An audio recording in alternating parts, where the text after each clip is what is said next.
There's a magic all of its own about the cup final, and this time it was a super final. For in this match at Wembley depended the double. Could Spurs become the first team this century to win both league and cup? That was the question in the minds of all the 100,000 in the great stadium as they ended the community singing.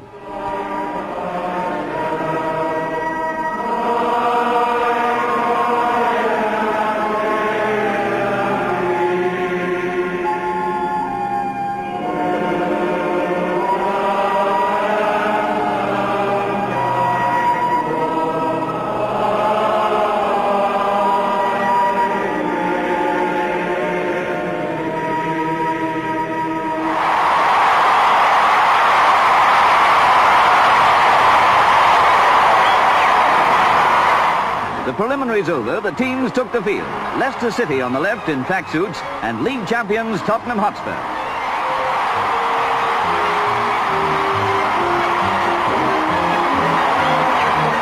City's captain, Jimmy Walsh, presented his team to the Duchess of Kent, who was deputising for the Queen. Spurs waited for their turn. A nerve-trying time this for all the players these last few minutes before the game began. Danny Blanchflower, one of the most attractive personalities in the game, introduced Spurs. In charge of the game was referee Jack Kelly, a Lancashire man at his best on a big occasion. Walsh made a wrong guess, so Blanchflower won the toss and earned the right for Spurs to play with the breeze behind them. Victory for Spurs would make this an historic final, a landmark in soccer history. McIlmoyle kicked off for Leicester. The great game began. Spurs in white shirts kicking from left to right.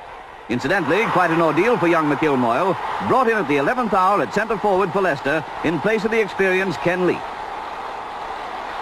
On City's right wing was the sparkling Howard Riley. He attacked confidently, only to be robbed by a Spurs defender. The classical style of the champions was soon in evidence.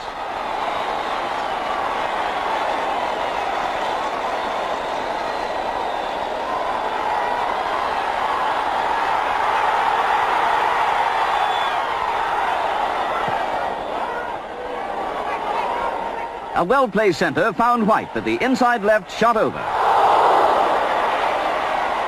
Allen tried his luck with no better effect.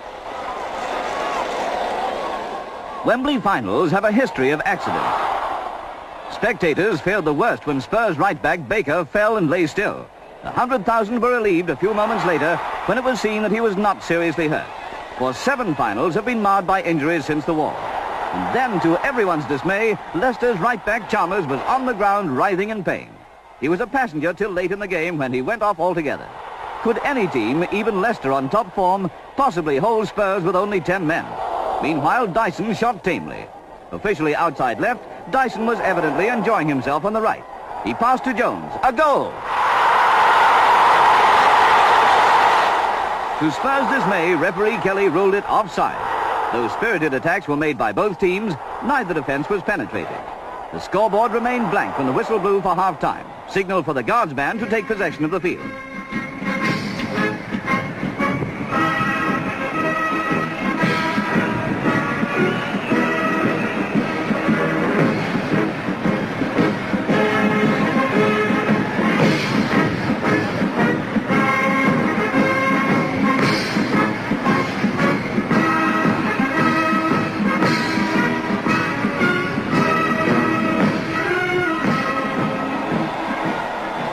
The play of both sides livened up considerably after the interval. The injured Chalmers was still playing, hobbling about it outside left. No wonder some people are once more demanding that substitutes should be allowed in the final. Spurs outside right, Cliff Jones, was more than once the victim of his own speed. This time the ball went to Dyson. That dynamic midget smartly got his head to it. Over! Corner to Spurs. Dyson took the kick, but nothing of any use resulted for Spurs.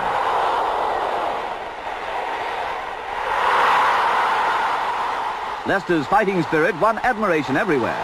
Thousands began to ask how the game would have been standing at this stage but for Chalmers' injury. Suddenly, Bobby Smith seized his chance. Goal! For Spurs, that goal was just what the doctor ordered. Again, they attacked. Leicester weren't in the least downhearted. With a good shot, Riley narrowly missed. Now Riley took a corner. Brown easily saved.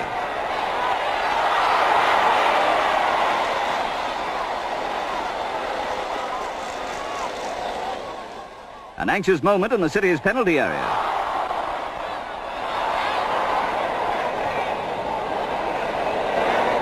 Spurs' unrelenting pressure brought reward again. The ball was centred. Dyson headed a great goal.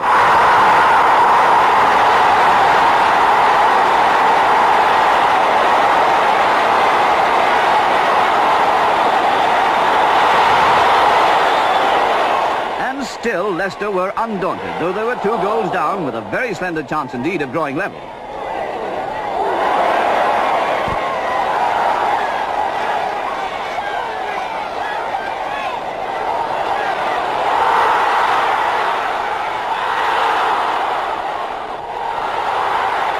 Dyson tried again, almost on full time, but Banks had positioned himself perfectly.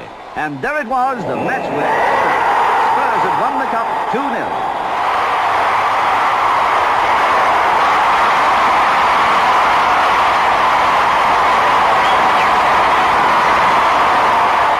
Danny Blanchflower must have been the proudest footballer on earth as he ran up to the royal box to receive the cup from the Duchess of Kent.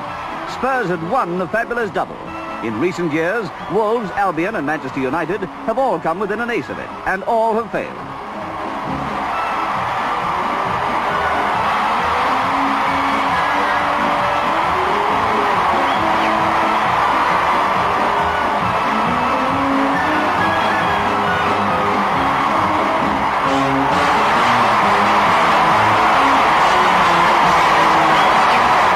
It's not all honey winning the cup with young supporters to contend with.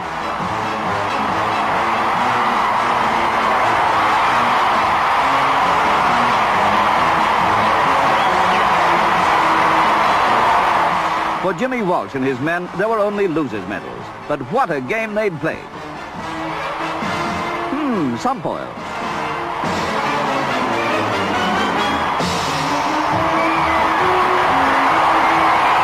It's 64 years since the last time the double was won, and in these days of strenuous competition, most people thought it never would be won again. So in Spurs' dressing room, there was every excuse for jubilation. Danny Blanchflower and his men have earned the right to be called the team of the century. Champagne on the house. Congratulations all round.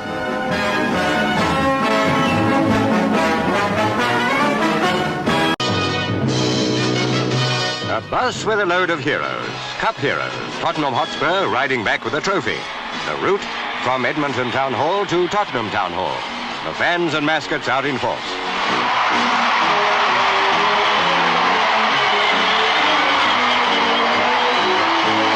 Danny Blanchflower and his men promised they'd bring the cup back to Spurs headquarters, and they've been as good as their word.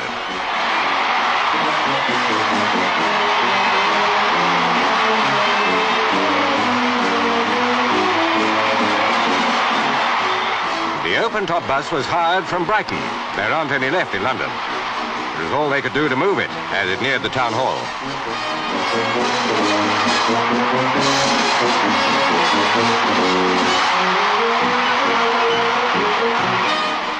The mayor, town clerk and other officials were tickled pink to be doing Sunday duty. These amazing Spurs, the double last year, now the cup for the 2nd time running. Manager Bill Nicholson deserves a lot of the credit. Tottenham's proud of them all.